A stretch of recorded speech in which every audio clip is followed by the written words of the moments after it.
दोस्तों जरा सोचिए, पॉपुलेशन कम करने के लिए एक गोला बनाया जाता है जिसके अंदर जो भी जाए वो मारा जाएगा। कुछ ऐसा ही होता है आज की इस कहानी में। तो चलिए शुरू करते हैं। तो दोस्तों धरती धीरे धीरे खत्म हो रही है क्योंकि इंसानों ने धरती को बहुत ही ज्यादा नुकसान कर बैठे हैं और लोग इसे छोड़ने के लिए बेताब हैं। एक दिन मार्स प्लैनेट के पास अचानक एक ब्लैक स्फीयर दिखाई देती है। इसे जांच करने के लिए 6 एस्ट्रोनॉट को एक शिप जिसका नाम एक्लिस है उस पर उसे भेजा जाता है। 6 महीने तक क्रू हाइबरनेशन में रहते हैं। इस दौरान कार्ला बार बार अपनी बेटी और अपनी माँ के बारे में सपना देखती रहती है जो 2 साल पहले एक कार एक्सीडेंट में गुजर गई थी। जब उस ब्लैक स्फीयर तक पहुंचने के लिए सिर्फ 8 घंटे बचे होते हैं तब क्रू को उठाया जाता है। तब कार्ला देखती है कि रूबिना थोड़ी घबराई हुई है क्योंकि ये उसका पहला हाइबरनेशन था। वो उसे आराम करने के लिए सलाह देती है। इसके बाद कार्ला कमांडो पॉल से मिलती है और वो फियर के बारे में ज्यादा जानकारी पाने के लिए उसे स्कैन करने की कोशिश करती है, लेकिन शिप का एआई ठीक से जवाब नहीं दे पा रहा था। कार्ला सोचती है कि उन्हें वापस लौट जाना चाहिए, बट पॉल मिशन को पूरा करना चाहता है। साथ ही साथ डेटा की कमी के कारण रॉबिन को और भी ज्यादा बेचैन कर देता है। क्रू वेंस से कांटेक्ट करने के लिए सोचते हैं जो एक्सपीडिशन प्रोग्राम का हेड है। वेंस बताता है कि धरती के लोग इस स्फीयर के रहस्य का जवाब जानने का इंतजार कर रहे हैं और मिशन को पूरा करना बहुत ही जरूरी बन चुका है। कुछ देर बाद कार्ला को जहाज के कॉरिडोर में अपनी माँ की आवाज सुनाई देती है, लेकिन वह कोई दिखाई नहीं देता। उसी समय रॉबिन भी अपने कमरे में अजीब फुसफुसाहट से डर कर उठ जाता है। शिप का एआई घोषणा करता है कि ब्लैक स्फीयर किसी भी प्रकार की अजीब गड़बड़ी पैदा कर रही है। कार्ला मैन डेक की तरह दौड़ती है और देखती है कि ब्लैक स्फीयर से जहाज की तरफ एक तेज रोशनी की बीम आ रही है जिसकी वजह से सिस्टम में कई दिक्कतें हो रही है। बाकी क्रू भी डेक पर पहुंच जाते हैं और तेज बताती है कि ये रोशनी शायद जहाज को रास्ता दिखाने का तरीका है। जैसे जैसे जहाज स्फीयर के पास जाते हैं, स्फीयर से आने वाली एक आवाज डिटेक्ट करता है। जब कार्ला इसे एनालाइज करती है तो वो एक मैसेज डिकोड करती है जो बार बार बी यूज कह रहा है, जिसका मतलब है लैटिन में भगवान है। रॉबिन घबरा जाता है और कहता है कि उन्हें वापस लौट जाना चाहिए। फिर वो कमरे में भाग जाता है। कार्ला सोचती है कि उसे मिशन रोककर एआई से कम्युनिकेशन सिस्टम को ठीक करना चाहिए ताकि वेल्स को ये सब जानकारी दी जा सके, खासकर अगर ये कोई दुश्मन एलियन हो। लेकिन पॉल फैसला करता है कि वो आगे बढ़ेंगे। इसके बाद क्रू रॉबिन को देखने जाता है और उसे कॉरिडोर में रोते हुए पाते हैं। वो अब भी डरा हुआ है और कहता है कि रोशनी भगवान का एक संकेत है और वो यह जानता है क्योंकि आवाज उसे ये बता रही है कि रॉबिन फिर से मिशन कैंसिल करने की गुहार लगाता है और चला जाता है। टीम इस पर चर्चा करती है और उल्फ कहता है कि यह उनका ड्यूटी है कि वो पता लगाए कि स्फीयर में क्या है। वो ये भी कहता है कि अगर एलियन उनके साथ मजाक कर रहे हैं तो वे इसे उड़ा सकते हैं। पॉल कैमरे से ही ये सब देख रहा होता है और उल्फ को डेक पर बुलाकर उसे दोबारा कभी कुछ उड़ाने की बात न करने की चेतावनी देती है। जब जहाज स्फीयर के पास पहुंचने वाला होता है तो कार्ला और रूबिन दोनों को फिर से आवाज सुनाई देती है। उल्फ कार्ला को उसके कमरे में ले जाता है। तब कार्ला उसे बताती है कि कार एक्सीडेंट के बाद उसके सर में दर्द रहता है, लेकिन वो आवाज के बारे में नहीं बताती। उनके बाद बीच में ही रुक जाती है। जब तेज उन्हें बताती है कि रूबिन गायब है तब टीम अलग अलग हिस्सों में खोज करते हैं और तेज कार्गो की जांच करती है। वहाँ वो कंटेनर्स के पीछे रॉबिन को ढूंढती है जो रोशनी से घिरा हुआ होता है और अपने दिमाग में आ रहे आवाजों को खुश करने के लिए कोई विजुअल कर रहा होता है। उसकी स्किन पर रिलीजियस सिंबल खुदे हुए होते हैं। जब तेज उसे देखती है तो डर के मारे चिल्लाने लगती है, जिससे कार्ला और उल्फ दोनों दौड़कर वहाँ पहुँचते हैं। दुर्भाग्य से जब कार्ला वहाँ पहुँचती है तो बहुत देर हो चुकी होती है। तेज वहाँ फ्लोर पर मरी पड़ी होती है और उनकी आंतें बाहर निकली हुई होती है। रूबिन कार्ला को देख लेता है और उसे होस्टेज बना लेता है। वो धमकी देता है कि वो उसे भी मार डालेगा। तभी उल्फ वहाँ पहुँच जाता है। रूबिन जो अब भी डरा हुआ है कहता है कि वो अब मोक्ष से परे हैं और अगर वो स्फीयर पर लैंड करेंगे वो भगवान के नरसंहार का हिस्सा बन जाएंगे। जब भगवान पूरी दुनिया या मानवता का अंत करने का निर्णय लेते हैं, रूबिन ये भी दावा करता है कि पॉल को छुपा रहा है और उन्हें जहाज का कंट्रोल उसे ले लेना चाहिए। उसी वक्त पॉल पीछे से आता है और बिना झिझके रॉबिन को गोली मार देता है, जिससे वो तुरंत मर जाता है। फिर वो उल्फ को बिना किसी इमोशनल के ऑर्डर देता है कि 2 बॉडी बैग ले आए। रूबिन का चाकू उठाकर कार्ला पॉल का पीछा करते हुए लिफ्ट में जाती है और उसे पूछती है कि क्या वो सच में कुछ जानता है। पॉल इसे नकार देता है और नाराज हो जाता है क्योंकि उसे लगता है कि कार्ला मिशन छोड़ना चाहती है। वो उसे याद दिलाती है कि ऑर्डर उधर ही सब कुछ होता है। जब वो उसके कमरे में पहुंचते हैं तो कार्ला गुस्से में पॉल को टीम के सदस्य की मौत पर इतना कूल बिहेव करने के लिए फटकार लगा देती है, लेकिन पॉल बस वहां से चला जाता है और उल्फ बॉडी बैग के बजाय दोनों बॉडी को उन्हें हाइबरनेशन चेंबर में रखने का फैसला करता है। स्फीयर तक पहुंचने में अब सिर्फ 3 घंटे बाकी हैं। क्रू में अकेली फ्रेम को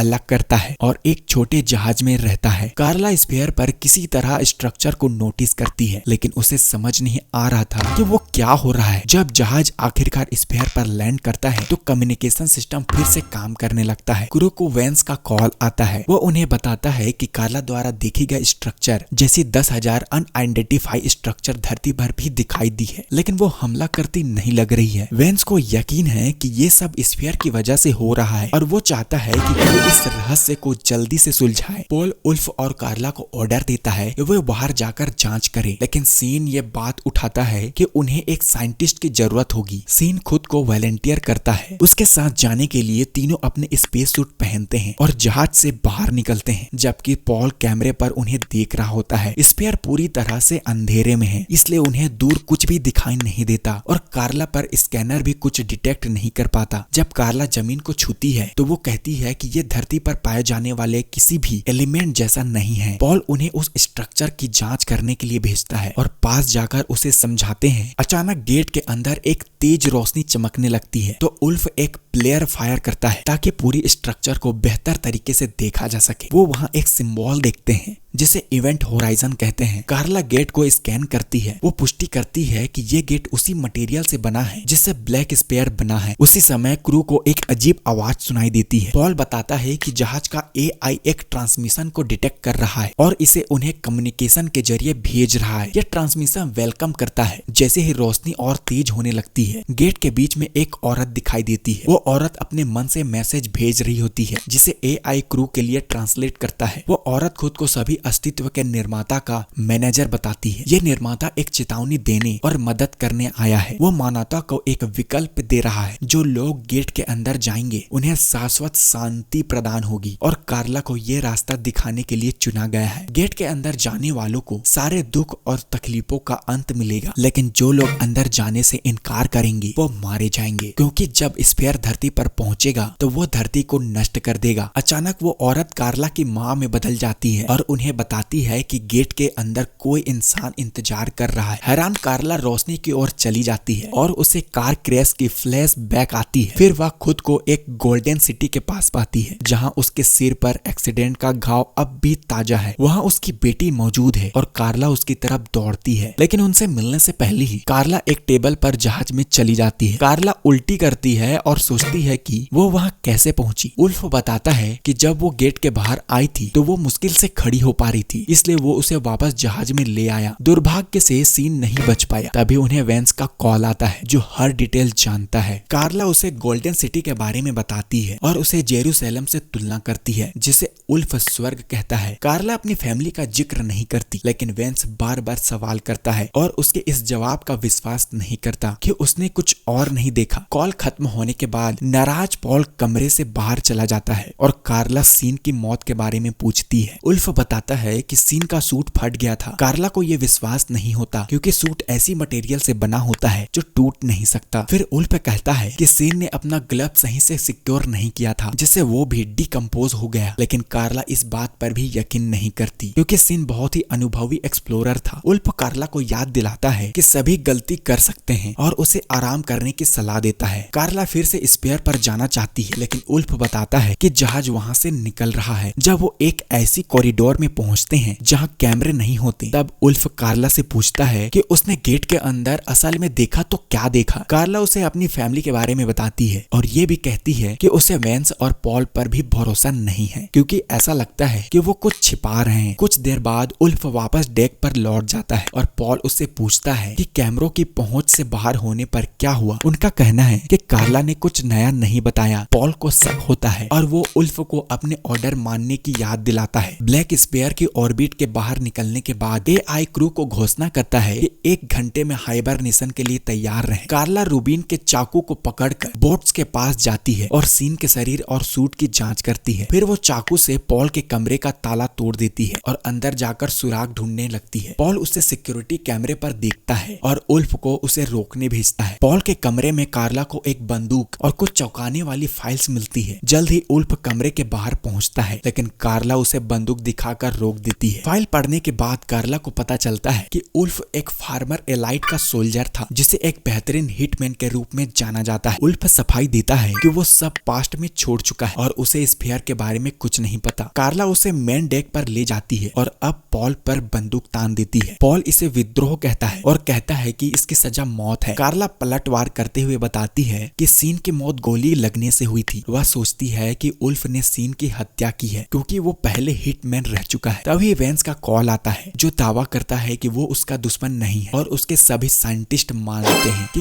कार्ला ने सचमुच स्वर्ग देखा है। वो एक वीडियो दिखाता है जिसमें धरती पर लोग सड़कों पर जमा हो रहे हैं और फियर के फुटेज देखकर प्लेन छोड़ने के लिए बेताब है। कार्ला ने ये देखकर सदमे में है और पॉल इस मौके का फायदा उठाकर कार्ला पर हमला कर देता है। संघर्ष के बाद कार्ला को उसे धक्का देकर हटाती है और छाती में गोली मारकर उसकी हत्या कर देती है। फिर कार्ला नोटिस करती है कि संघर्ष में वो भी घायल हो गई है। वेंस के कॉल काटने के बाद कार्ला उल्फ पर बंदूक तान देती है। उल्फ एक्सेप्ट करता है कि उसे सीन को मारा था, लेकिन वो कार्ला को मारना नहीं चाहता क्योंकि वो भी जानता है कि ब्लैक स्पेयर में कार्ला ने क्या देखा। कार्ला उस पर भरोसा करने का फैसला करती है और उल्फ उसे मेडिकल बे में ले जाकर उसका घाव ठीक करता है। कार्ला फिर से ब्लैक स्पेयर पर जाना चाहती है, लेकिन वेंस एआई को कंट्रोल करता है। उल्फ उसे बताता है कि उसके पास एआई को ओवरराइड करने का कोड है, लेकिन उन्हें अगली का मुख्य हिस्सा छोड़ना पड़ेगा क्योंकि ये मैनुअल कंट्रोल करने के लिए बहुत बड़ा है। इसका मतलब है कि वे मुख्य प्रोपल्सन खो देंगे और धरती लौटने में 5 साल से ज्यादा लगेगा। जब कार्ला उम्मीद खोने लगती है तब उल्फ उन्हें एक अल्टरनेट प्लान बताता है। फिर कार्ला डेक पर पहुंचती है और वेंस को कॉल करके कहती है कि वो जरूरत पड़ने पर स्फीयर को नष्ट कर देगी क्योंकि वो इसे एक झूठ मानती है। तभी वेंस कुछ क्लासिफाइड फाइल्स दिखाता है जिसमें वो एलिमेंट दिखाता है जो कार्ला ने प्लैनेट पर खोजा था। वेंस ये खुलासा करता है कि उसने खुद स्फीयर बनाया था, कोई भगवान नहीं है। उसने ये सब 6 अरब लोगों को बचाने और बाकी 15 अरब लोगों को खत्म करने के लिए किया क्योंकि धरती पर जनसंख्या बहुत ही ज्यादा हो गई है। गेट में कोई भगवान नहीं था और ब्लैक स्पेयर धरती को वास्तव में नष्ट नहीं कर सकता। ये सब एक झूठ था ताकि लोगों में डर पैदा किया जा सके और वो उन गेट की तरफ भागे जो पूरी धरती पर दिखाई दिए थे। ये सोचते हुए वो स्वर्ग में जा रहे हैं, लेकिन असल में वो अपनी मौत की तरफ बढ़ रहे थे। कार्ला को समझ नहीं आता कि ऐसा कैसा हो सकता है कि उसे अपनी फैमिली की आवाज सुनाई दी। वेंस कबूलता है कि उसके कार्ला के एक्सीडेंट के बाद उसके सिर में एक चिप लगाई थी और वो एक्सीडेंट भी वैसी ही जगह से हुआ था। ये सब वेंस का प्लान का हिस्सा था ताकि कार्ला को इस मिशन के लिए तैयार किया जा सके। रोती हुई कार्ला वेंस को मॉन्स्टर कहती है। उसी समय उल्फ कार्ला से संपर्क करता है कि उसने अग्लिस के कोर पर कंट्रोल पा लिया है। वेंस को समझाता है कि दोनों स्फीयर को नष्ट करने का प्लान बना रहे हैं, इसलिए वो एआई को ऑटो डिस्ट्रिक्ट मोड चालू करने का ऑर्डर देता है। अलार्म बजने लगते हैं और एआई घोषणा करता है कि अगले 3 मिनट में ब्लास्ट हो जाएगा। गुस्से में कार्ला वेंस का कॉल खत्म करने के लिए होलोग्राम मशीन पर गोली मार देती है। इसके बाद वो उल्फ से कांटेक्ट करती है जो उसे मुख्य जहाज को बड़े कार्गो स्ट्रक्चर में अलग करने का कोड देता है। उल्फ अभी भी लिफ्ट में फंसा हुआ है और लिफ्ट इतनी धीमी है कि वो समय पर मुख्य जहाज तक नहीं पहुंच सकता। वो कार्ला से कहता है कि वो उसे छोड़कर चली जाए। पहले तो कार्ला मना कर देती है, लेकिन उसी समय सेल्फ डिस्ट्रक्शन ट्रिगर हो जाता है और एग्लिस के कई हिस्सों में एक साथ विस्फोट होना शुरू हो जाता है। कार्ला के पास जहाज को अलग करने के अलावा और कोई भी ऑप्शन नहीं बचता। वो डरावनी निगाह से देखती है कि कैसे विस्फोटक मुख्य स्ट्रक्चर को नष्ट कर देते हैं और सोचती है कि उसका दोस्त मर चुका है। लेकिन अचानक उल्फ उससे कांटेक्ट करता है और बताता है कि वो आखिरी सेकंड में बच निकला। इसके बाद दोनों अपनी जान बचाने का जश्न एक ड्रिंक के साथ मनाते हैं। उल्फ बताता है कि उन्हें अक्लिस का आधा हिस्सा खो दिया है, इसलिए कोर का विस्फोटक मैनुअली करना होगा। कार्ला इसे एक्सेप्ट करती है और कहती है कि वो इसके साथ करेंगे। हालांकि उनका जहाज स्फीयर पर लैंड करता है तब उल्फ दरवाजा बंद कर देती है और कार्ला से कहता है कि वो धरती पर वापस लौट जाएं ताकि वो सभी को सच्चाई बता सकें। कार्ला जहाज में सवार होकर चली जाती है और उल्फ को अंतिम विदाई देती है। उल्फ तब तक इंतजार करता है जब तक जहाज पर्याप्त दूरी पर नहीं पहुंच जाता और फिर कार को विस्फोट कर स्फीयर को हमेशा के लिए नष्ट कर देता है। अब कार्ला अकेले धरती की तरफ ट्रेवल कर रही है और यह एआई उसे बताता है कि इस सफर में 7 साल लगेंगे और इसी के साथ ये मूवी खत्म होती है। तो दोस्तों आपको कैसी लगी आज की ये कहानी हमें कमेंट करके जरूर बताइए और अपने दोस्तों को जरूर शेयर करें।